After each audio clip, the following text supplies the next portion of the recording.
అందరికీ వందనాలమ్మా. ఈ చివరి నుంచి ఈ చివరికి బయట చాలామంది ఉన్నారు మంచిలో. ఈ సంవత్సరం అబ్బబ్బా పెద్ద పెద్ద పెద్దోళ్ళు తీసేశారండి. చిన్న చిన్న మాట అట్టి పెట్టాడు, పెద్దోళ్ళు తీసేశారు. ఇప్పుడు చూడలేదు నేను. పాత్ర బలిగి నటించేశారు. చాలా సంతోషం. ఇన్ని స్కిట్లు నేను సేవ మొదలెట్టాక లేదు. ఎన్నేసేవారు? 1, 2 తప్పితే 3 యాక్షన్ సాంగ్స్ మాత్రం ఉండి చాలా గొప్ప ఆనందంగా సంతోషకరంగా. మరి వీళ్ళు ఎప్పుడు నేర్చుకున్నారో, ఏ విధంగా నేర్చుకున్నారో. ఈ అమృతాన్ని రోజాని చూశాను అక్కడ నేర్చుకోవడం. వీళ్ళు ఏది చేస్తారేమో అనుకున్నాను. మరి ఇందులో పెద్ద పెద్దోళ్ళు అంతా ఉన్నారు. మీకు ఇచ్చిన ధైర్యానికి బట్టలపాలెం పిల్లలు కూడా అబ్బో చితకుట్టేసాడు ఎవడం మన రావణ కొడుకు. ఆ ఆడపిల్లలు కూడా చాలా చక్కగా నేర్చుకున్నారు. వాడు బహుశా ఎవరు నేర్పలేదండి వీళ్ళకి. ఇప్పుడంతా యూట్యూబ్ ఉంది కదా, యూట్యూబ్లో ఎన్నో స్కిట్లు వాళ్ళు ఏర్పాటు చేసి అందిస్తున్నారు. ఈ సందర్భాన్ని బట్టి చక్కగా తేడా లేకుండా నేర్చుకున్నారు. చాలా సంతోషం. బయట జరుగుతున్న విషయాల కంటే ఈ రోజున అనేకమైన కార్యాలు సాతానుడు లోకంలో జరిగిస్తున్నాడు. యవ్వన బిడ్డల్ని ఏరేస్తున్నాడు. వాడు లోకంలోకి తీసుకుపోతున్నాడు. లోకంలోకి తీసుకెళ్ళి ఎన్నో కొన్ని అలవాటుల్లో పడేసి దేవునికి దొరకకుండా ఇప్పుడు ఆ జరుగుతున్న విషయాలే స్కిట్ రూపంలో మరి మీరందరూ కూడా చూశారు ఈరోజు. అందుచేత మన బిడ్డలకి యుగాలు మారిన, రోజులు మారిన, సంవత్సరాలు మారిన, క్షణాలు మారిన, మారవలసింది ఏంటంటే మనిషి యొక్క మనస్సు. కానీ మనిషి మనస్సులో మాత్రం ఈ రోజున మార్పు కనబడటం లేదు. అన్నీ మారిపోతున్నాయి. కొత్త కొత్త విషయాలన్నీ లోకంలోకి వస్తున్నాయి. కొత్త కొత్త విషయాలన్నీ కూడా జరుగుతున్నాయి. తప్పులు పొరపాటులు కూడా మరి దేశంలో భయంకరంగా జరుగుతున్నాయి ఈ రోజున. ఇటువంటి దినాల్లో మన పిల్లలకి మనం దేవుని వాక్యాన్ని మనం నేర్పించాలి. దేవుని మందిరానికి వారిని నడిపించాలి. దైవ సేవకులు చేతుల్లో పెట్టాలి. పరిశుద్ధ గ్రంథాన్ని వారి చేతిలో పెట్టాలి. చాలామంది స్కూల్కి కాలేజీకి వెళ్ళకపోతే బలవంతం చేసి పంపిస్తారు. స్కూల్కి కాలేజీకి. చర్చికి వెళ్ళలేదనుకో ఎవ్వరు బలవంతం చేయరు అసలు. చూడండి మీరు, అసలు ఎవరు? మీరే తల్లిదండ్రులే.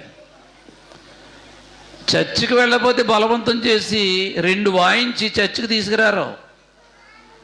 గారం అమ్మా, ఏంటి గారమే నేరం చేస్తుంది ఇప్పుడు ఈ రోజున.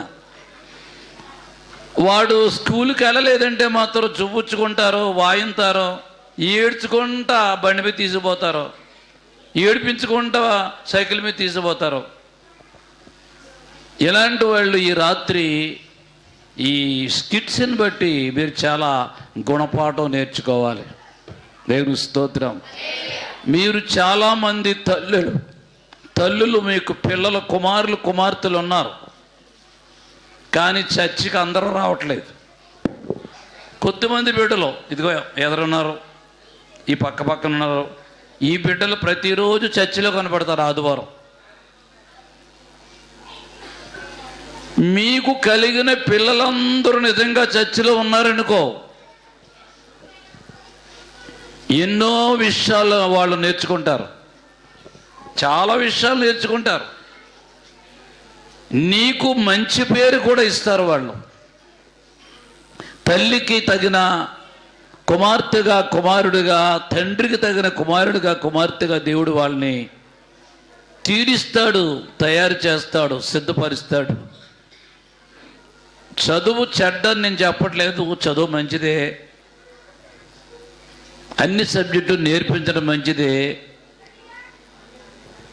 బోర్డింగ్ స్కూల్ నుంచి హై స్కూల్కి, హై స్కూల్ నుంచి కాలేజీకి, కాలేజీలో డిగ్రీలు, ఇంకా రకరకాలమైన పద్ధతుల్లోకి వాళ్ళు రావడం మంచిదే, చెడ్డ కాదు. ఈ రోజున మనం ఎక్కువగా నేర్పించవలసింది మన బిడ్డలకి ఏం నేర్పించాలంటే దైవశాస్త్రం నేర్పించాలి, దేవుని వాక్యము నేర్పించాలి. కొంతమంది అడుగుతాను నేను అక్కడక్కడ, అమ్మా నువ్వు వచ్చావు మంచిది, నీ కొడుకేడి, నీ కూతురేది అడిగితే సమాధానం ఉండదు. కొంతమంది తర్వాత వస్తానంటారండి, అయ్యగారండి వచ్చేవారు వస్తాడండి, తర్వాత వస్తాడండి. తర్వాత అంటే తర్వాతే. ఇక్కడ ఒక బిడ్డ ఉంది, గొప్ప కాదు, ప్రసాద్ కుమార్తె శిరీష. చిన్నపిల్లగా ఉన్నప్పటి నుంచి దేవుని మందిరంలోకి నడిచింది. చక్కటి పెళ్లి జరిగింది మొన్న. క్రైస్తవ బిడ్డ, ప్రభువు నమ్ముకున్న బిడ్డ, అద్భుతంగా జరిగింది. ఎందుకు నేను చెప్తున్నానంటే ప్రభు మార్గములోకి మనం వారు నడిపించినప్పుడు మంచి సంబంధాలు కూడా దేవుడు ఏర్పాటు చేస్తాడు. దేవునిలో వారిని నడిపిస్తాడు, దేవుడు వారిని కాపాడుతాడు. క్లుప్తంగా కొన్ని మాటలు మాత్రమే నేను చెప్తాను. 11:30 దగ్గర అవుతుంది. దేవుని కృప వల్ల ఈ 2025వ సంవత్సరానికి మనము గుడ్ బై లేక సెలవు చెప్పబోతున్నాం. ఈ రాత్రి ఒక అరగంటకి ఈ 2025 మనల్ని దాటి వెళ్ళిపోద్ది. ఏమొస్తుంది? 2026 సంవత్సరం నువ్వు వెళ్ళిపో, నేను వస్తున్నాను అంటుంది అప్పుడప్పుడే. అంతే కదబ్బా, నువ్వు వెళ్ళిపో, నేను వస్తున్నాను, నేను సిద్ధంగా ఉన్నాను అని రెడీగా నూతన సంవత్సరం మన మధ్యకి రావటానికి రెడీగా ఉంది. సంవత్సరాలు మారిపోవటం సులువే, కానీ ఏం మారాలి? హృదయము మారాలి. ఒక చిన్న వచనం మీకు చూపించి దాన్ని కొంచెం వివరించి ముందుకు వెళ్తాను. దగ్గర బైబిల్ నాటకాలు చూడడానికి వచ్చారు ఉన్నాయి కదా. ఒక్కసారి మనకు బాగా పరిచయమైనటువంటి కీర్తన 103వ కీర్తన ఒకసారి తీయండి దయచేసి. కీర్తనలో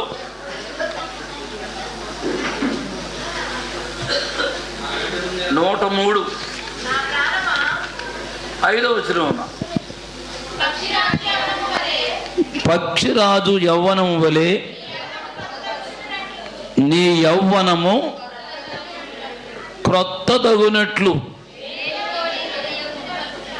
మేలుతో నీ హృదయము తృప్తిపరుచుచున్నాడు. ఇక్కడ కనబడుతున్న ఒక పక్షి కనబడుతుంది, పక్షిరాజు లేక గ్రద్ద. ఈ పక్షిరాజు గురించి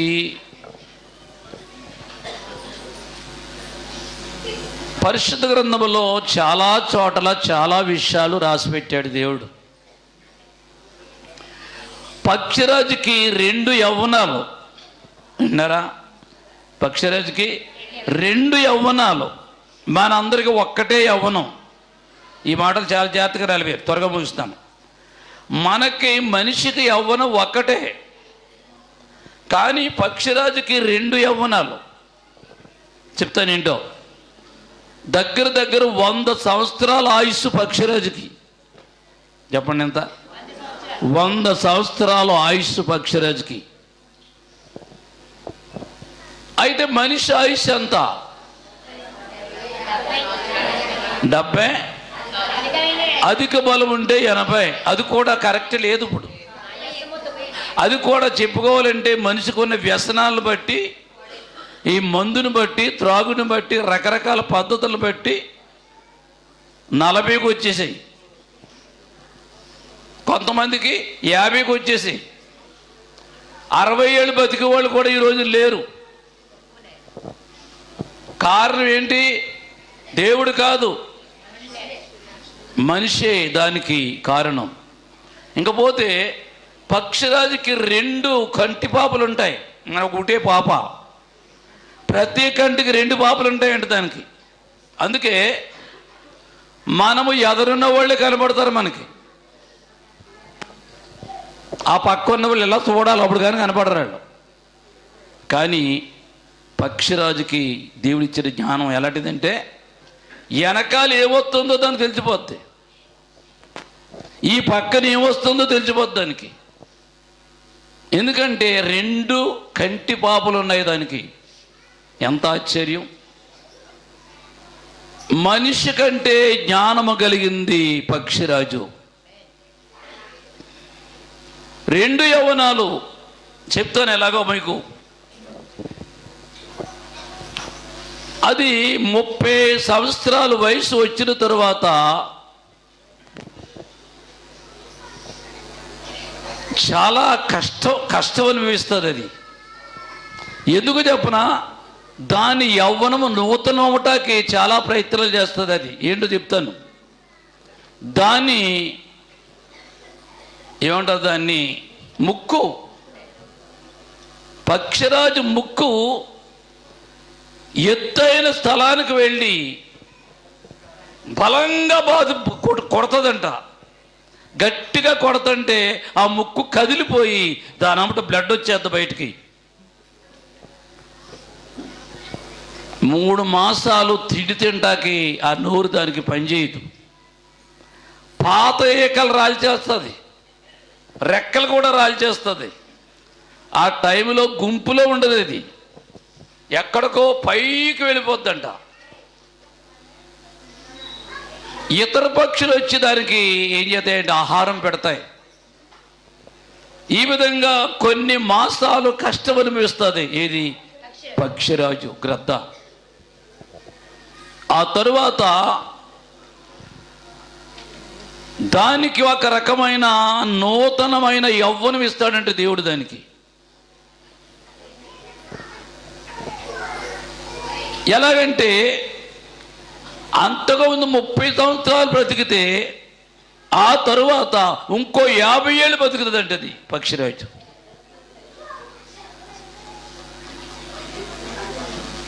ఆశ్చర్యం కదా? ఈ ఆయుష్ మనిషికి ఉందా ఈ రోజున? లేదు. ఇప్పుడు గ్రద్దలో చెప్పాలంటే గ్రద్దలు ఎక్కడ లేవు. ఇప్పుడు ఉన్నాయా? కష్టం, తక్కువైపోయి. నా చిన్న వయసులో అంటే నేను 10 సంవత్సరాల వయసులో ఉన్నప్పుడు ఎన్ని చూసి ఉన్నాం ఈ గ్రద్దల్ని. ఎక్కడ చూసినా అయ్యే కనబడి. రాబందులు కాదమ్మాయి, రాబందులు బోళ్ళు ఉన్నాయి. రాబందుల గురించి చెప్పేది నేను. గ్రద్ద వేరు, రాబందు వేరు. ఈ జాతి వేరు, ఆ జాతి వేరు. రాబందు అయితే ప్రతి మురికి కుళ్ళు వచ్చేదంతా తినేస్తుంది. కానీ పక్షిరాజు తాజా తిండి తింటుంది. అది ఏంటంటదమ్మా? తాజా తిండి తింటుంది అది. నువ్వు పిల్లలు చేయించుకున్నావు, కోడి పిల్లల్ని, నీకు తెలియదు ఎప్పుడు వస్తుందో కూడా తెలియదు. అది ఎలా వస్తుందో తెలియదు. అది ఒక్కటే వస్తుంది. జాయిగా ఎత్తిపోద్ది ఆ పిల్లని. ఎప్పుడు వచ్చిందిరా, ఎప్పుడు ఎత్తిపోయింది, ఎలా వచ్చింది, కనపడలేదు అసలు. అది అంతే సులువుగా వస్తుంది. అది ఒక్కరితే వస్తుంది. అది సూటి చూసుకుని వస్తుంది, జాయిగా లేపిపోద్ది అంతే పైకి. ఆ బ్రతికిన కోడి పిల్లని తింటుంది.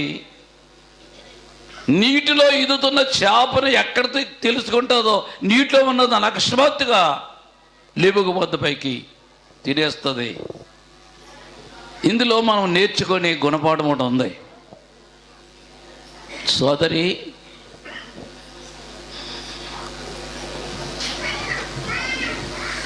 మనము 2025లో ఉన్నాం. మనం ఇప్పుడు 25వ సంవత్సరంలో కొద్ది నిమిషాలకు దాటేద్ది. చాలామంది ఐస్ అయిపోతారు. కొత్త సంవత్సరం వచ్చేసింది, 2026 వచ్చేసింది, పాత సంవత్సరం వెళ్ళిపోయింది, ప్రయోజనం ఏమి లేదు. కానీ పాత ముక్కు కష్టపడి దానిని బలవంతంగా ఇతర పక్షులు అంటే లాగుతాయంటే ఏంటి, అది రాతికేసి కుట్టుకుంటే ఇతర పక్షులు బలంగా లాగుతుంటే బ్లడ్ వచ్చేద్దండి దాని నోటంట. అయినప్పటికీ వచ్చుకుంటుంది అది. ఎందుకు వచ్చుకుంటుంది? దానికి నూతనమైన యవ్వనం రాటాకి. ఈకలన్నీ రాలిపోయినా సరే బాధపడదు.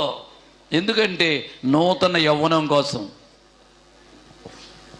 ఇక్కడ మనం నేర్చుకునేది ఏంటంటే, నీవు యేసుతో యథార్థంగా ఆయనలో నువ్వు జీవించాలంటే ఈ రోజున కొన్ని బాధలు అనుభవించాలి, కొన్ని శ్రమలు అనుభవించాలి.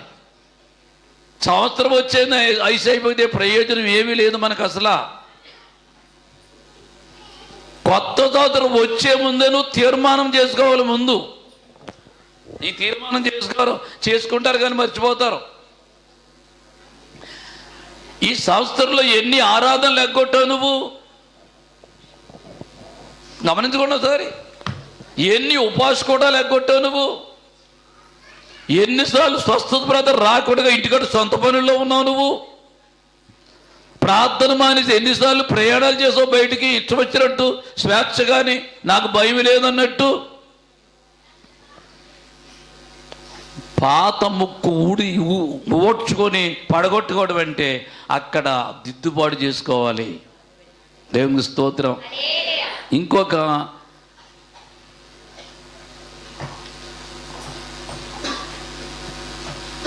పక్షి గురించి, పక్షి కాదు అది, బైబిల్లో మీకు ఈ వాక్యాన్ని చూపిస్తాను ఒకసారి.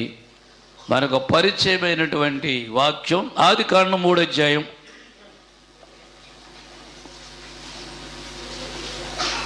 ఇప్పుడు దాకా యాక్షన్ చేసింది కదా సైతాను, అది సైతాన్ గురించి చూడండి. అక్కడ సైతాన్ యాక్షన్ చేసింది కదా. ఇక్కడ చాలా బాగా యాక్షన్ చేశారు వాళ్ళిద్దరు. ఎవడో మెయిన్ సైతాను, శిష్యుడు శిష్యా అన్నాడు కదా. సమానంగా చేశారు వాళ్ళిద్దరు పని. 3 మొదటి వచనం. అమ్మా, సమస్త భూజంతువులలో ఏమంటారండి? కుబుసము అంటారు, అంటే అర్థమవుతుంది మీకు. కోసం అంటే అర్థమవుతుంది మీకు. ఏమూరుతుంది? ఆ కోసం ఊర్చే ముందు అది 2 రాళ్ల మధ్యకి వెళ్తుందంట. 2 రాళ్ల మధ్యకి వెళ్ళి, ఇరుగ్గా ఉన్న రాళ్ళ మధ్యకి వెళ్ళి దూసుకుంటూ వెళ్తుంది బయటికి. అప్పుడు దాని ఆ కోసాన్ని విడిచిపెట్టేద్ది, కానీ విషాన్ని మాత్రం వదలదు. అర్థమైందా? ఏ వదలదో?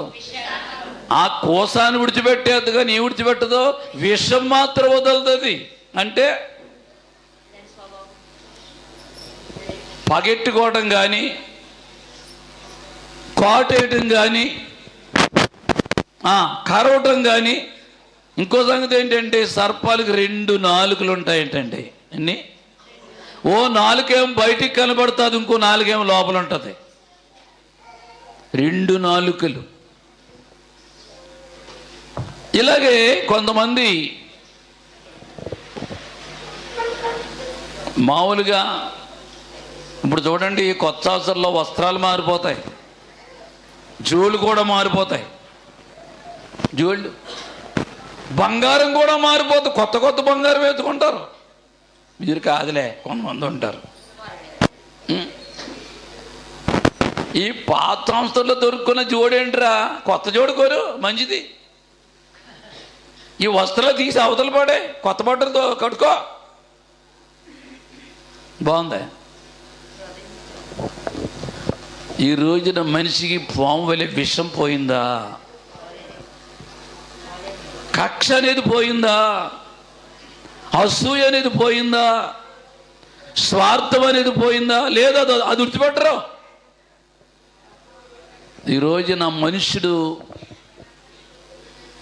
నేర్చుకోవలసింది, పక్షిరాజుకి సర్పానికి చాలా తేడా ఉంది. దేవునికి స్తోత్రం. సర్పమైతే కోసమే ఉడుతా తప్ప అది విషం వదులుతుంది, విషంతోటే ఉంటుంది.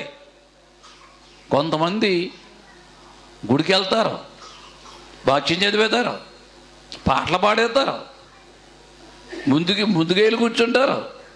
కొంతమంది పరిశుద్ధాత్మ బుద్ధులు భాషలు మాట్లాడేస్తారు. బూతులు పోవు, దెబ్బలాటలు పోవు, కోపం పోదు, ఈర్ష పోదు, పగపోదు. అంటే కోసాన్నే ఊడ్చావు కానీ నీలో విషం ఇంకా ఉంది. నీలో అత్తగారులు ప్రేమించే కోడళ్ళు ఎంతమంది? తల్లిని ప్రేమించే కూతుర్లు ఎంతమంది? తండ్రి మాట విని లోబడే కొడుకులు ఎంతమంది? కొంతమంది ఉంటారు, ఒక్కరి రూపం చూపించుతారు, సర్పాలే కొసుమంటారు ఇంట్లో. పెద్ద వయసులో ఉంది, మా అత్తమ్మ బాధపడుతుందేమో, వేదన పడుతుందేమో, అనకూడదేమని ఉండదు. పవరా? ఏం పవరా? ఏం పవర్ అండి చెప్పండి? అయ్యి బాబాయ్, తోచపం పవరు. ఇది ఈ రాబోయే సంవత్సరంలో మార్చుకునే ప్రయత్నం చేస్తే దేవుడిని ఆశీర్వదిస్తాడు. దేవుని స్తోత్రం. ఇంకో సంగతి వస్తుంది కొంతమందికి. కోడల సంగతి చెప్పాడు కానీ అయ్యగారు అత్తగారి సంగతి చెప్పడా అయినా? అక్కడికే వస్తున్నాను. మరి ఈ సంగతి అత్తగారి సంగతి చెప్పడా? మరీనా అత్తగారి సంగతి చెప్తాను, చెప్పనా? అత్తగారు కూడా కోడల్ని సొంత కూతురులాగే ప్రేమించాలి. ఉన్నారంటారు అలాంటి వాళ్ళు. అక్కడక్కడ కొంతమంది ఉంటారు కానీ ఎక్కువ మంది ఉండరు. అక్కడక్కడ ఉంటారు కొంతమంది కానీ ఎక్కువ మంది ఉండరు. కూతుర్ని కూతురులేగా చూస్తారు, కోడల్ని కోడలేగా చూస్తారు. ఆ కూతురు గయ్యాలైనా సరే, నా కూతురు అంటే ఏంటి? బంగారం. ఎవరన్నారు బంగారం అని? మీరే అనలేదమ్మా. మంచిదే, కూతుర్ని ప్రేమగా చూసుకోవడం మంచిదే.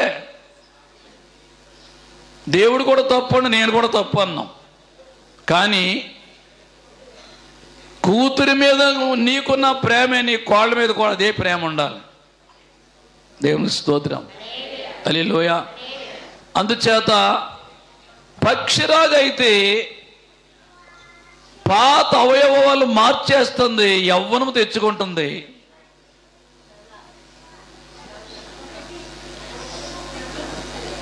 ఇంకా దేవుని యొక్క పరిశుద్ధ గ్రంథంలో మనము చూసినట్లయితే సర్పములో విషం ఉన్నట్లు ఈ రోజున విషమనే పాపంతో మనము జీవించకూడదు. నిర్గమకాండలో ఒక మాట ఉంది, మీకు బైబిల్ చదువు చూపిస్తాను చూడండి ఒకసారి. నిర్గమకాండం దయచేసి 15వ అధ్యాయం తీయండి. ఇది 3వ విషయం. నిర్గమకాండం దయచేసి 15వ అధ్యాయం 22వ వచనం. మోషే ఎర్ర సముద్రము నుండి జనులను సాగ చేయగా వారు షూరు అరణ్యములోకి వెళ్ళి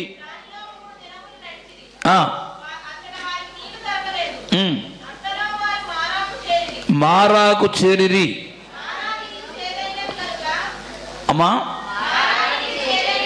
మారా నీళ్లు చేదనివి కనుక ఆ నీళ్లు త్రాగలేకపోయిరి. అందువలన దానికి మారా అని పేరు కలిగింది. చాలు. ఇంకా మనం ముందుకెళ్ళి చూస్తున్నట్లయితే ఇక్కడ ఒక ప్రాంతానికి వచ్చారు. అక్కడ నీళ్లు ఉన్నాయి, కానీ నీళ్ళు ఎలా ఉన్నాయంట? చేదు విషం. తాగుదామని నోట్లో వేసుకున్నారు, కానీ అమ్మా నోరంతా ఏమైపోయింది? ఏవద్దు.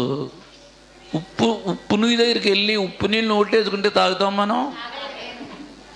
నోరంతా ఉప్పు రోజు అయిపోతాయి, నోరంతా పాడైపోతాయి. మరి దీనికంటే భయంకరమైంది ఏది?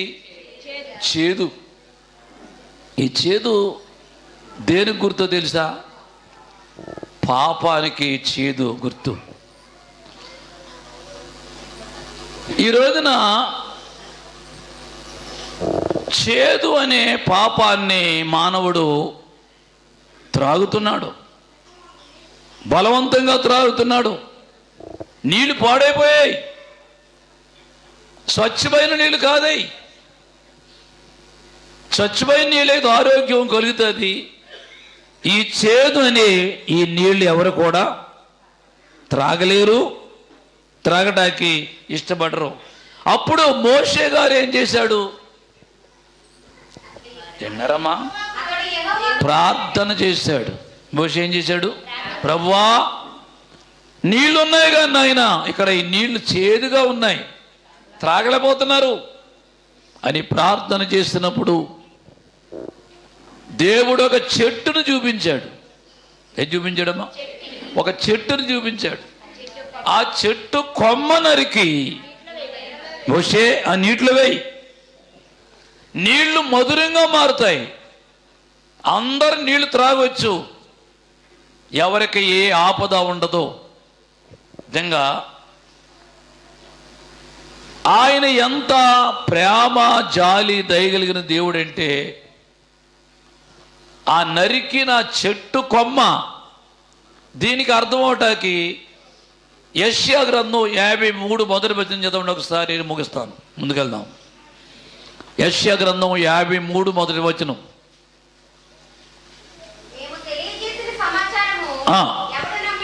ఎవడు నమ్మెను? లేత మొక్కవలులు, ఎండిన భూమిలో మొలిచిన మొక్కవలును. చాలు. ఏ మొక్క అండి? లేత మొక్క. చెప్పండి అందరూ, లేత మొక్క. ఈ లేత మొక్కని దేని గుర్తంటే యేసయ్య యవ్వన జీవితానికి సాదృశ్యంగా ఉంది. దేవునికి స్తోత్రాలు చెప్దాం. యేసయ్య అక్కడ కొమ్మ నరికేసినట్టుగా ఆయన నరకబడ్డాడు, పొడవబడ్డాడు, మేకులతో గుచ్చబడ్డాడు. ఆయన శరీరం అంతా కొరడా దెబ్బలకి చిట్లు పోయింది. ఆయన శరీరం అంతా నుంచి రక్తం కారిపోయింది. కొమ్మ నరికి ఆ నీటిలో వేయుట అంటే పాపం అనే విషం ఉంది. ఎందులో? ఆ నీటిలో.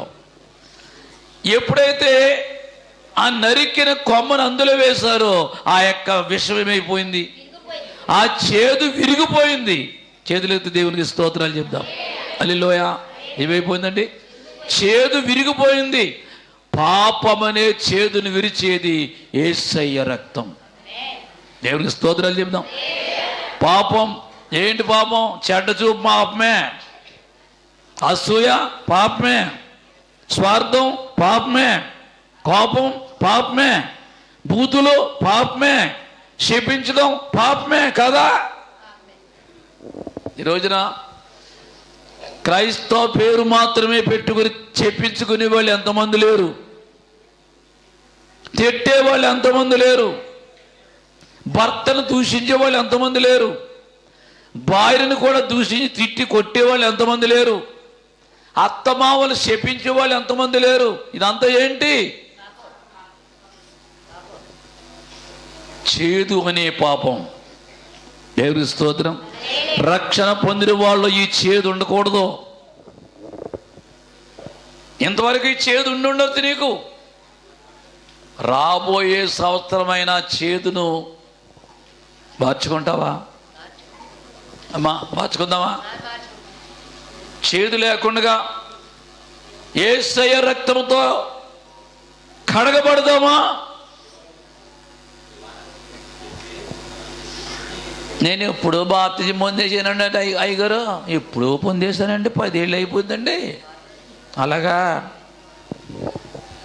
10 ఏళ్ళు అయిపోయిందిలే. మారు మనసంతా మనసు మారిందా? మాట మారిందా? చూపు మారిందా? స్వార్థం పోయిందా? అయిపోవు. అయితే నువ్వు మరలా మారు మనసు పొందాలంటున్నాడు దేవుడు. దేవునికి స్తోత్రాలు చెప్తాం. హల్లెలూయా. అటువంటి వారు నరకబడి ఉన్నటువంటి యేసు యొద్దకు వచ్చి యేసయ్య రక్తముతో కడగబడి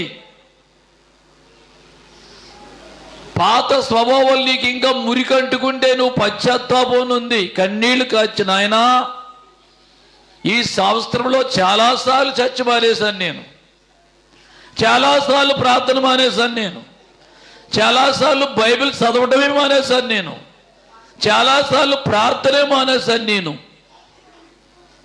అని నీ మనసును మార్చుకునే రాత్రే ఈ రాత్రి. దేవునికి స్తోత్రం. నీ మనసు సరి చేసుకోవాలి. సర్పము వలె కోసాన్ని ముడిచిపెట్టేసి విషాన్ని దాచుకోకూడదు.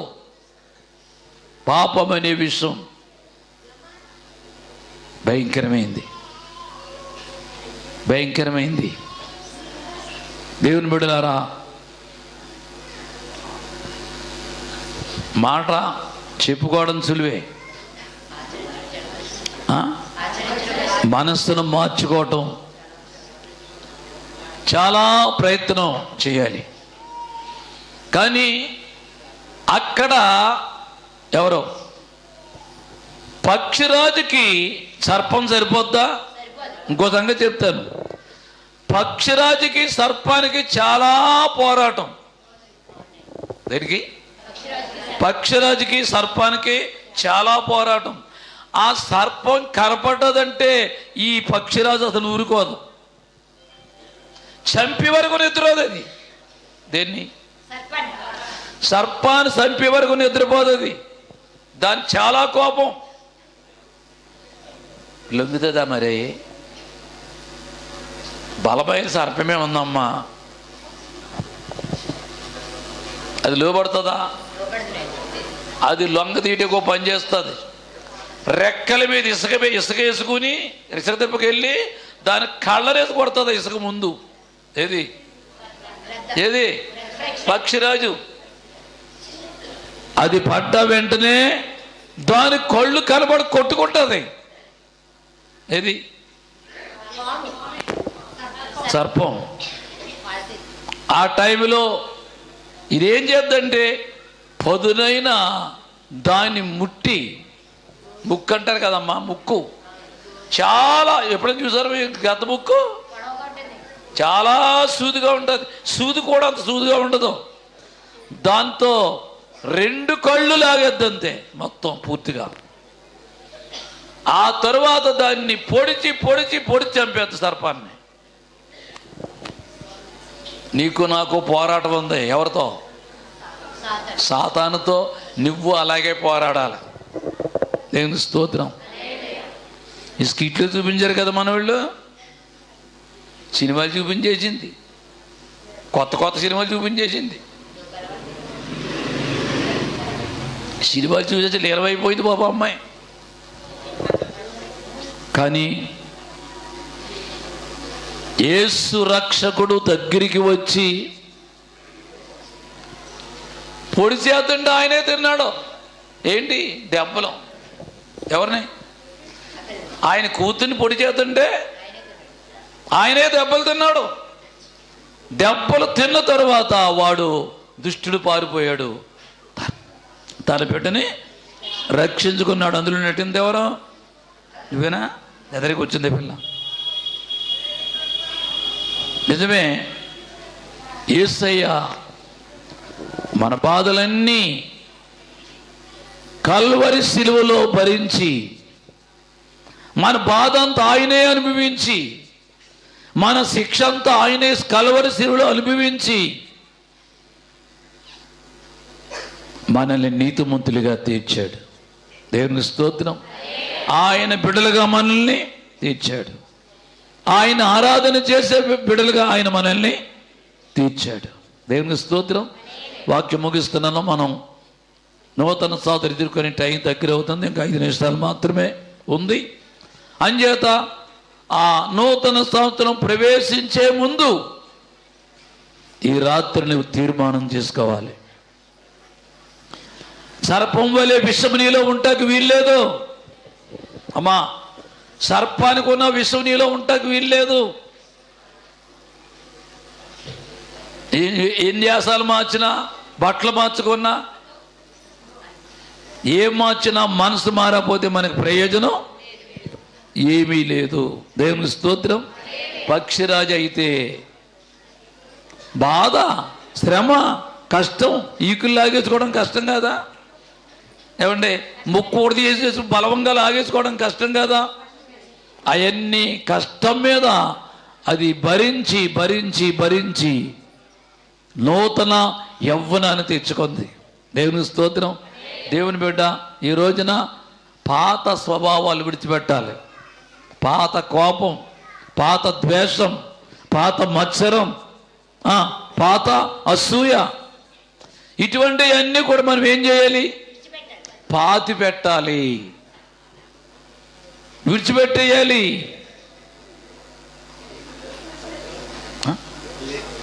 సరే, నేను సిగ్గులేదు, ఇద్దరు సిగ్గులు ఇచ్చుకుంటారు అక్క తప్పుడు.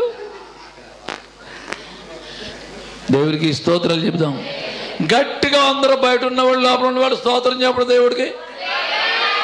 హల్లెలూయా, హల్లెలూయా. ప్రార్థనలోకి వెళ్దాం. అప్పుడు అందరూ కూడా తల వంచండి. ఇంకొక 4 నిమిషాలు మనము ఎదుర్కొనే నూతన సంవత్సరం కోసం టైం ఉంది.